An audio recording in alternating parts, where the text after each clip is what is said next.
이 시간 우리에게 주시는 하나님의 말씀은 구약성경 신명기 1장 36절과 37절의 말씀입니다. 신명기 1장 36절에서 37절의 말씀입니다. 우리 함께 말씀을 봉독하시겠습니다.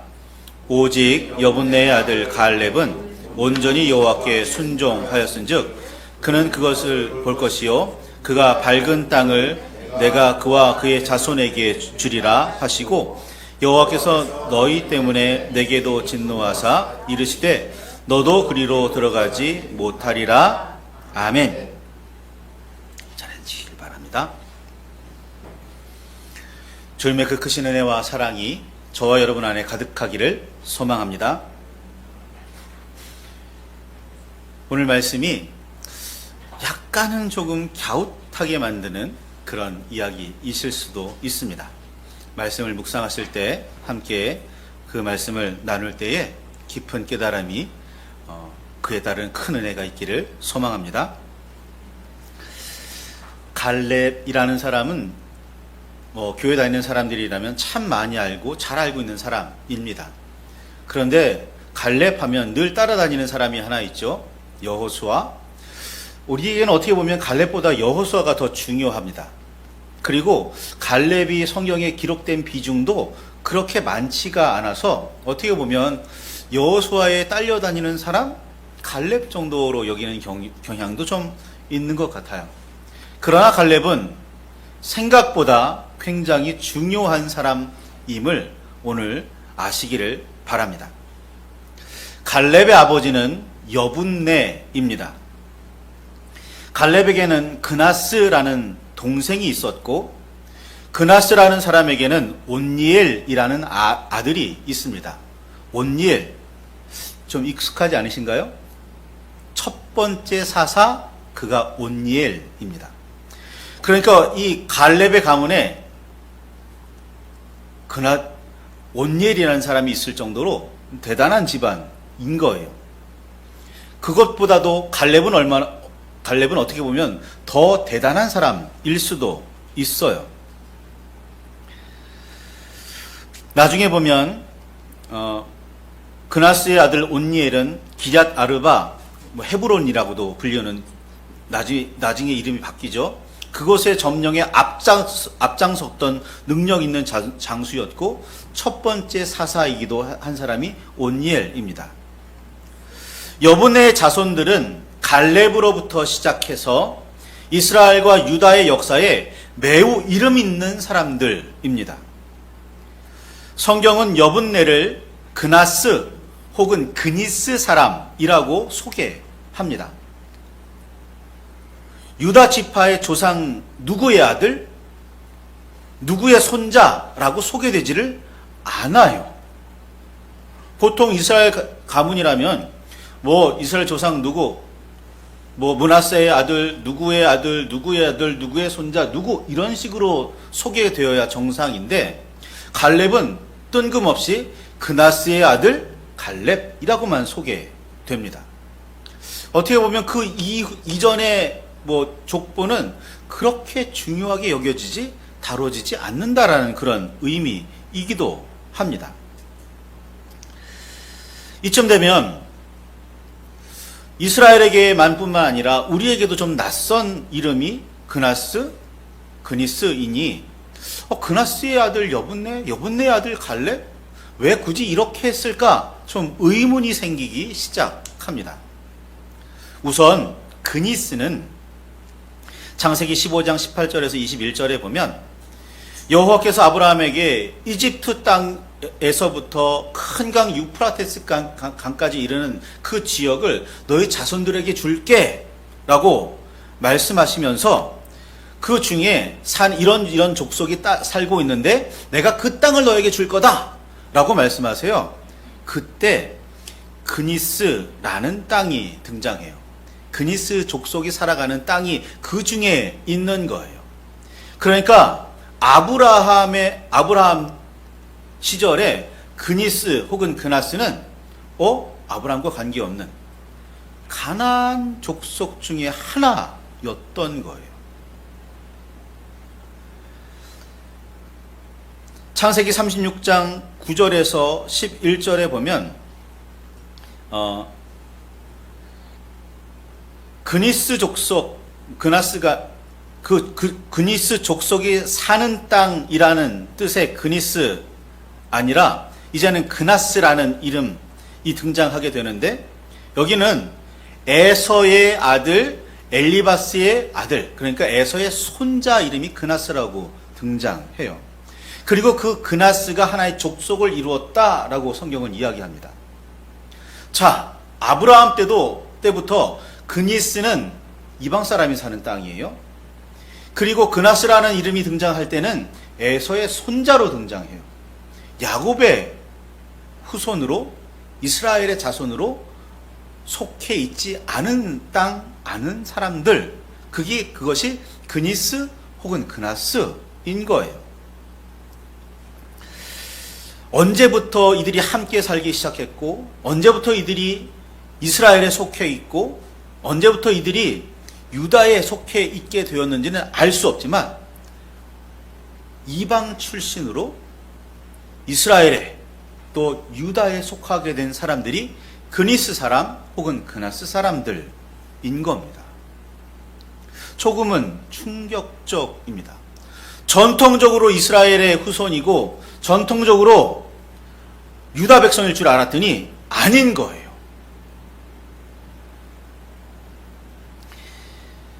언제부터 이들이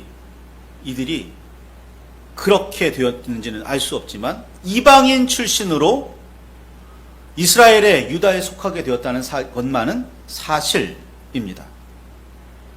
그런데 유다 지파와 이스라엘 민족 중에서 매우 중요하면서도 또 중추적인 역할을 남긴 것 역시 그나스 사람 여분네의 아들 갈렙 혹은 그의 손자 뻘인 온니엘인 거예요. 40일 동안 조사한 후에 정탐꾼들은 가나안이 과연 젖과 꿀이 흐르는 풍요로운 땅임을 한 목소리로 보고했습니다. 그러나 그 땅에 들어가는 일에 대해서는 의견이 둘로 나뉩니다. 10명은 좋은 땅인 건 맞지만 그만큼 강대한 민족이 살고 있기 때문에, 강대한 성읍을 이루고 살고 있기 때문에 들어갈 수 없습니다. 우리 들어갔다가는 그 강대한 민족에게 반드시 패할 겁니다. 더더구나 그 땅에는 안악자손도 살고 있고 거인들도 있어서 우리는 메뚜기처럼 연약해 보일 뿐 아무것도 아닌 존재입니다. 들어갈 수 없습니다. 10명은 그렇게 이야기하죠. 그 이야기를 듣고 온 이스라엘이 웅성거리다 못해 밤새 부르짖으며 소리 높여 웁니다. 통곡을 해요. 왜 우리를 여기까지 끌고 와서 죽이시려고 하시냐고 말이죠. 심지어 백성들은 아우성과 원망에 그치지 않고 실제로 지휘관 하나를 세워서 이집트로 돌아갑시다! 라고 막 사람을 모으기 시작까지 했습니다. 그때 옷을 찢으며 나타나서 우리가 하나님을 의지하기만 하면, 하나님을 붙들고 하나님과 동행하기만 하면, 하나님을 거역하지만 않으면 그 땅은 우리의 땅이 될 겁니다 라고 말하며 나섰던 2명, 그들이 바로 갈렙과 여호수아입니다. 이때 갈렙은 각 지파별로 한 명씩 그 대표자를 뽑아서 정탐꾼으로 보냈다고 이야기했잖아요. 갈렙은 유다 지파의 대표로 정탐꾼으로 선발됩니다.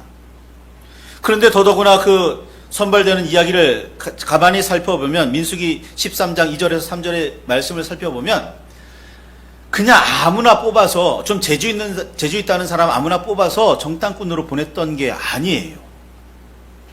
갈렙은 그 당시에 이미 유다 지파의 지휘관이었습니다. 이스라엘 사람들이 이야기하는 능력 있는 사람들 중에 하나였다는 거예요. 이방 출신으로 언제 이스라엘에 속하게 되었는지, 언제부터 유다 지파 사람으로 정착하게 되었는지 알 수 없는 그 사람이 가나안 땅을 앞두고 있는 이 상황에서 가나안 땅을 점탕해야 하는데, 야, 이 사람이라면 가서 정말 제대로 보고 정말 분명하게 그 땅에 대해서 우리한테 보고해 줄 거야 라고 믿을 만한 사람이 되어 있다는 거예요. 더더구나 정통 이스라엘 사람이라고, 자기들은 야곱의 후손이라고 그렇게 자부하던 사람들은 전부 다 못 갑니다, 못 갑니다, 못 갑니다 하고 있었을 때, 이 사람 갈렙은 아닙니다, 우리가 하나님을 의지하면 능히 갈 수 있습니다 라고 말하고 있다는 거예요. 우리 신앙생활을 따지면 신앙생활 오래 한 사람이 아니라 이제 막 시작한 사람인데, 그 사람이 그 누구보다 강력하게 주님을 의지하고 있는 거예요. 그 누구보다 분명하게 주님을 붙들고 있는 겁니다. 이 충격적인 상황인 거죠. 그래서인지 여호수아는, 갈렙은 좀 더 깊게 살펴볼 필요가 있고, 특별히 갈렙은 왜 그렇게까지 할 수 있었을까? 갈렙의 믿음이라는 건 무엇이었을까? 살펴볼 필요가 있다는 겁니다. 가데스 바네아에서 여호와를 향한 원망의 소리를 높여서 부르짖는, 그리고 그 하나님의 말씀에 따라 행하지 않는 반역을 했던 이스라엘 자손 중 20세 이상의 사람들은 모두 광야에서 사라지게 됩니다. 그냥 광야에서 전부 다 죽어 사라져요. 그리고 가나안 땅에는 새로운 세대를 들여보내겠다 하나님께서 말씀하시는데, 그런데도 불구하고 갈렙과 여호수아만큼은 내가 데리고 들어가겠다, 갈렙과 여호수아만큼은 가나안 땅을 볼 거다 라고 말씀하세요. 그 이유를 뭐라고 말씀하시냐면, 민수기 14장 24절에 내 종 갈렙은 그 마음이 그들과 달라서 나를 온전히 따랐은즉 그가 갔던 땅으로 내가 그를 인도하여 드리리니 그의 자손이 그 땅을 차지하리라 라고 말씀하십니다. 하나님께서 갈렙을 가나안 땅에 들어가게 하신 이유, 그 근거는 어디 있어요? 그가 나를 온전히 따랐기 때문에 내가 그를 가나안 땅으로 들어가게 하겠다 라고 말씀하시는 겁니다. 가나안 땅은 어떤 사람들이 들어가냐면 하나님을 온전히 따른 사람들이 들어가는 거예요. 여호수아와 갈렙 같은 사람들이 들어가는 겁니다. 정탐할 때도 그렇고, 나중에 40년이 흐른 뒤에 가나안 땅에 실제로 들어갈 때도 그렇고, 어중이 떠중이 어쩌다가 들어간 사람들은 그 땅을 복으로 누리지를 못해요. 그냥 그 땅에서 굉장히 고생하다가, 굉장히 핍박받다가 흐지부지 되는 예가 흔합니다. 지금도 그런 상황이라 볼 수 있을 것 같아요.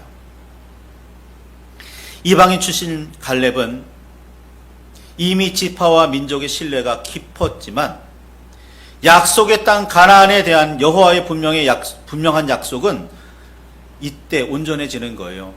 그가 나를 온전히 따랐기 때문에 내가 그를 가나안에 들여보내겠다, 하나님의 말씀이 있을 때 말이죠. 혈통이 아니라 여호와를 얼마나 신뢰하고 의지하느냐에 따라서 그 운명이, 그 결과가 달라지는 겁니다. 그 대표적인 예가 갈렙입니다. 우리에게 익숙한 단어로 바꾸면 그 갈렙의 믿음이 그를 다른 삶을 살게 만드는 겁니다. 구원에 있어서는 혈통이나 공적이 아니라 믿음이 가장 중요한 열쇠입니다. 예수 그리스도의 길을 예비하던 세례 요한은 세례를 받으러 자신을 찾아오는 유대인들을 향해서 이렇게 외칩니다. 회개하라. 속으로 아브라함이 우리 조상이라 말하지 말라. 내가 너에게 이르노니 하나님이 능히 이 돌들로도 아브라함의 자손이 되게 하시리라 말합니다. 아브라함의 자손이라는 거 자랑할 거리가 아니라는 거예요. 이스라엘의 후손이라는 거 중요하지 않다는 겁니다. 뭐가 중요해요? 그러면 회개하고 하나님의 말씀을 받들고 그때 그 말씀대로 살아가는 게 중요하다는 거예요. 예수님께서는 이렇게 말씀하십니다. 마태복음 7장 21절에 나더러 주여 주여 하는 자마다 다 천국에 들어갈 것이 아니요 다만 하늘에 계신 내 아버지의 뜻대로 행하는 자라야 들어가리라 말씀하세요. 그렇죠? 오랫동안 믿은 게 중요한 게 아니에요. 내 직분이 뭐다가 중요한 게 아닙니다. 어느 목사고 어느 감독이고 당회장이고 무슨 그런 높은 자리에 앉았다는 게 중요한 게 아니에요. 하나님의 말씀대로 행하느냐가 중요한 겁니다. 그게 믿음이니까요. 히브리서 11장 6절에는 이렇게 말씀하기도 합니다. 믿음이 없이는 하나님을 기쁘시게를 하지 못한다고요. 믿음이 중요한 열쇠라는 겁니다. 지금 갈렙이 가나안 땅을 약속받고 가나안 땅을 실제로 들어갈 수 있었던 이유는 그가 하나님을 기쁘시게 했고 그가 하나님을 무엇으로 기쁘시게 했냐면 믿음으로 기쁘시게 했다는 거예요. 그 땅이 강대한 민족이 사는 건 맞고 그 강대한 민족이 엄청난 성읍을 지어서 정말 바늘 구멍 하나 틈이 없다는 것 알고는 있지만 하나님께서는 우리와 함께 하시고 우리가 하나님을 의지하기만 하면 하나님을 거역하지만 않으면 그 땅은 마땅히 우리의 밥이 될 거고 그 땅은 마땅히 우리의 소유가 될 거다. 이게 믿음인 거예요. 병이 다 나은 다음에 이거 하나님께서 고쳐주셨어가 아니라 병으로 막 아프고 힘든데 하나님께서 고쳐주실 거야. 나는 하나님의 역사를 믿어. 이게 믿음인 거예요. 아니 만나를 메추라기를 먹으면서 감사하는 거 누가 못해요? 당장 내 손에는 있는데요. 내 입으로 들어가고 있는데요. 그건 누구나 감사할 수 있어요. 물론 그것도 감사하지 않는 사람들이 많지만 그런데 진짜 감사는 언제 할 수 있냐면 그쵸? 아직 하나님의 역사가 내 몸에 우리의 삶에 이루어지지 않았어도 하나님 이루신 줄 믿습니다 하고 감사하는 거예요. 이게 믿음으로 받는 감사, 믿음으로 하는 감사입니다. 갈렙이 광야에서 사라지지 않고 약속의 땅 가나안에 들어가서 기업을 차지할 수 있었던 이유 단 한 가지입니다. 여호와를 온전히 따랐기 때문인 거죠. 이게 믿음입니다. 가나안에 사는 사람들이 강대하다는 것 중요하지 않았습니다. 그들의 성읍이 강하다는 것, 튼튼하다는 것 중요하지 않았어요. 갈렙에게는 단 한 가지만 있으면 됐습니다. 오직 여호와 한 분으로 만족하고 오직 여호와 한 분으로 힘을 얻었습니다. 갈렙의 믿음은 한치도 흔들리지 않았어요. 이게 중요한 겁니다. 요단 저쪽 모압 땅에서 모세는 백성을 모아놓고 일장 연설을 시작합니다. 이 모세의 연설을 기록한 것이 신명기입니다. 모세는 이때 이미 죽음을 앞둔 상황이었습니다. 하나님께서 가나안 땅을 보기는 하겠지만 들어가지는 못하리라. 너는 여기서 죽어야 한다라고 말씀하신 직후였어요. 그래서 하나님께 간구해서 여호수아를 모세의 후계자로 다음 지도자로 이미 세워둔 상태였습니다. 다 준비를 해놓은 상태. 미디안도 이미 정복해서 문제를 전부 다 이제 무마한 상태, 없앤 상태였습니다. 그렇게 신명기는 일종의 은퇴사이고 유언입니다. 유언할 때는 굉장히 중요한 말들만 하잖아요. 반드시 자손들이 들어야 할 말, 반드시 아들, 딸들이 새겨두었으면 하는 말들을 하게 마련입니다. 그러니까 신명기는 그만큼 모세가 간절한 마음으로 이스라엘에게 당부하고 싶은 말들이 기록되어 있는 거예요. 그러다 보니 과거에 뭐 이집트나 광야에서 있었던 일들을 하나씩 들먹이면서 되새기게 돼요. 너희들 그때는 그랬지만 가나안 땅에 들어가서는 그러지 마. 너희들 제발 그러지 마. 라고 말하는 것이 신명기입니다. 그러다가 참 좀 생뚱맞은 한마디 말을 합니다. 신명기 1장 37절이에요. 그게 오늘 읽은 말씀 중에. 너희 때문에 내게도 진노하사 이르시되 너도 그리로 들어가지 못하리라. 하나님께서 그렇게 말씀하셨다는 거예요. 자, 모세가 가나안 땅에 들어가지 못하는 이유 뭐죠? 이스라엘 백성이 하나님 앞에 범죄했기 때문인가요? 단지 그것 때문에 모세도 가나안 땅에 들어가지 못했던 걸까요?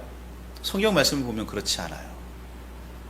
무리바물에서 그 지역에서 있었던 그 사건에서 모세와 아론이 하나님의 명령을 따르지 않고 하나님의 영광을 드러내지 않았기 때문에 하나님께서는 너는 가나안 땅에 들어가지 못할 거다라고 그때 말씀하셨거든요.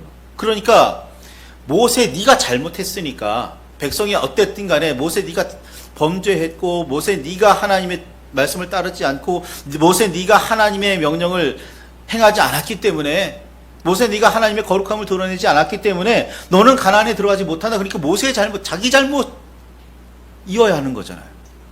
그런데 모세는 여기서 뜬금없이 이거 너희 때문이야. 너희만 아니었으면 나는 가나안 땅에 들어갈 수 있었어. 라는 듯이 말하는 겁니다. 그래서 조금 생뚱맞기도 하지만 조금 이거 도대체 왜 모세가 이런 말을 할까 싶게 됩니다.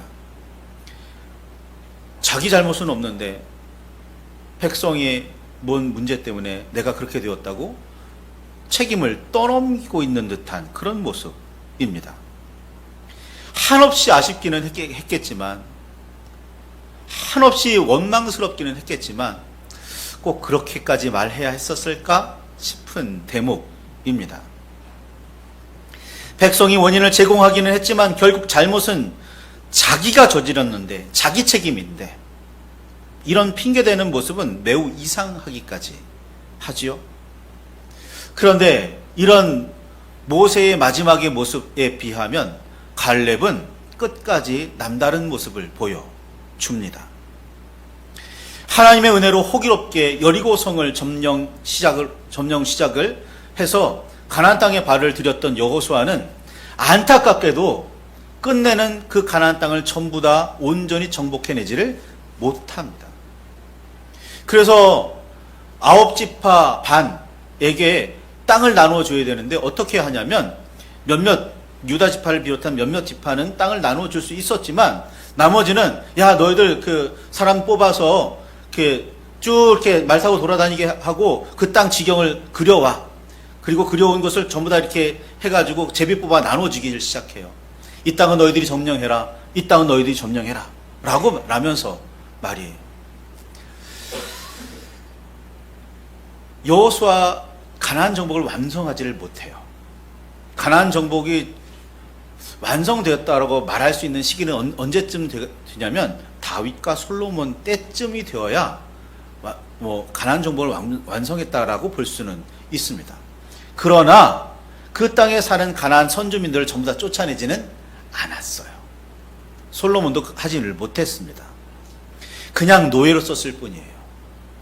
그냥 자기들의 종으로 활용했을 뿐입니다. 그러니까 가나안 정복은 온전히 이루어진 적이 단 한 번도 없어요. 안타깝게도. 여호수아도 다 해내지를 못합니다. 그리고 여호수아가 이렇게 땅을 분배해 줄 수밖에 없었던 이유는 이미 늙었기 때문이라고 성경을 기록하고 있어요. 이때 갈렙이 나타납니다. 40년 전에 갈렙의 이때 나이는 45세라고 이야기를 해요.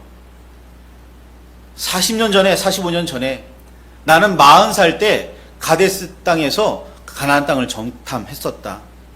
그리고 그때 하나님께서 나에게 약속을 주셨는데 네가 밟은 땅을 너에게 주겠다고 말씀하셨다 라고 말해요. 그러면서 갈렙이 나타나서 이야기합니다. 헤브론 땅을 나에게 주십시오. 기럇 아르바 그 헤브론 땅을 나에게 주십시오라고 이야기를 해요. 여호수아는 지금 나이가 많아서 은퇴하는 시기입니다. 여호수아가 연배가 비슷하지 않았을까요? 갈렙이 85살이 되었어요. 그 사람이 지금 여호수아는 은퇴하고 있는데 그때 갈렙이 나서서 이야기합니다. 그 땅을 내게 주십시오. 하나님께서 약속하신 땅입니다. 나는 아직 전쟁터에 나가서 싸울 만한 힘이 있습니다. 라고 나가요. 여호수아도 은퇴하는데 말입니다. 참 놀라운 사람입니다. 이때 한 말이 그 유명한 말입니다. 이 산지를 내게 주소서라고 말이죠.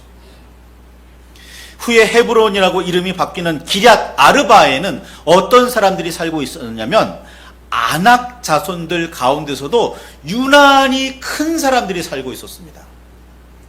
아낙 자손들 거인족이라고 이스라엘 사람들이 그들과 비교하면 우리는 메뚜기라고 비유했던 그 사람들, 아낙 사람들이에요. 아낙 사람으로서 유명하게 잘 알고 있는 사람이 있는데 그 사람이 누구냐면 골리앗입니다. 나중에 성경을 찾아보시면 아시겠지만 창세기 6장 4절, 민수기 13장 33절, 여호수아 11장 22절, 사무엘상 17장 4절의 이 말씀들을 쭉 이어보면 골리앗이 아낙 자손임을 알 수가 있어요. 아낙 자손은 네피림의 후손이라고 창세기에는 기록됩니다. 네피림의 후손들은요, 고대에도 명성이 있는 용사들입니다. 그러니까 용사들 집안이에요. 그 중에서도 덩치가 유난히 큰 사람들이 살고 있던 그 땅이 헤브론이고, 그 땅을 갈렙이 85살짜리 갈렙이, 남들은 다 은퇴하고 다 손돋는 그 시기에 갈렙이 이야기하는 겁니다. 그 땅을 내게 주십시오. 그 땅은 하나님께서 약속하신 땅입니다. 아무리 아낙 자손이 살고, 아무리 그 땅의 사람들이 강력하고, 아무리 그 땅에 대단한 성읍이 있어도 나는 갈 겁니다. 여호와 하나님을 의지하고 여호와 하나님과 함께 가겠습니다. 그러면 그 땅은 우리의 땅이 될 겁니다. 라고 이야기하는 거예요. 놀라운 사람입니다. 놀라운 사람이에요. 그리고 그 말씀 마지막에 오늘 읽은 본문 말씀 살짝 뒷부분에 보면 이런 구절이 포함됩니다. 그 땅에 전쟁이 그쳤더라 라는 말입니다. 전쟁이 어떻게 하면 그칠까요? 그 땅을 온전히 정복하고 나면 전쟁이 그치는 거예요. 자, 생각해 보십시오.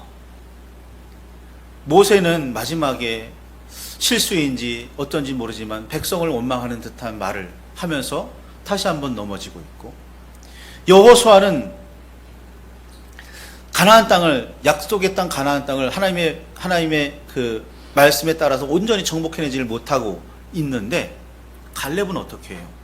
그 땅의 전쟁을 멈춰버립니다. 가나안 땅에 살던 사람들 중에서 가장 강력한 사람들이 살고 있었고, 정복하기가 가장 어려운 땅이었는데도 불구하고 갈렙은 그 정복을 완성해요. 이게 놀라운 겁니다. 다른 사람들은 다 하지 못하는데 갈렙만 하고 있는 거예요. 갈렙만. 이게 중요합니다. 갈렙이 어떻게 일을 할 수 있었을까요? 85살의 노인이. 그 갈렙의 후손들도 있었겠지만 갈렙 혼자 했던 건 아닐 테니까. 그런데 그 갈렙, 왜 어떻게, 심지어는 이스라엘 12지파 전부 다 이뤄내지 못했던 가나안 정복을 갈렙만큼은 자기가 받은 땅을 어떻게 이뤄낼 수 있었을까요? 단 한 가지라는 거예요. 믿음인 거죠. 하나님을 기쁘시게 하는 그 믿음 말입니다. 온전히 하나님을 따르고 온전히 하나님을 의지하고 온전히 하나님을 붙드는 그 믿음 말입니다. 오늘 우리의 신앙생활을, 오늘 우리의 삶을 살펴보시기를 바라요. 하나님을 붙들기는 붙드는데 살짝 붙들고 있는 건 아닌지, 붙들고 있기는 붙들고 있는데 무슨 일이 있으면 잠깐 놨다가 다시 잡고 있는 건 아닌지. 이게 생명줄이고 이거 놓으면 죽는다고 생각하면 놓겠습니까? 무슨 일이 있어도 붙들고 있겠죠. 갈렙은 그렇게 여호와를 붙들고 있었던 거예요. 이방인이었다는 사실도 중요하지 않고 가문도 중요하지 않아요. 갈렙이라는 사람이 여호와를 붙들고 있었다는 게 중요합니다. 갈렙에게 그런 믿음이 있었다는 게 중요해요. 그래서 우리의 자녀들에게도 중요한 겁니다.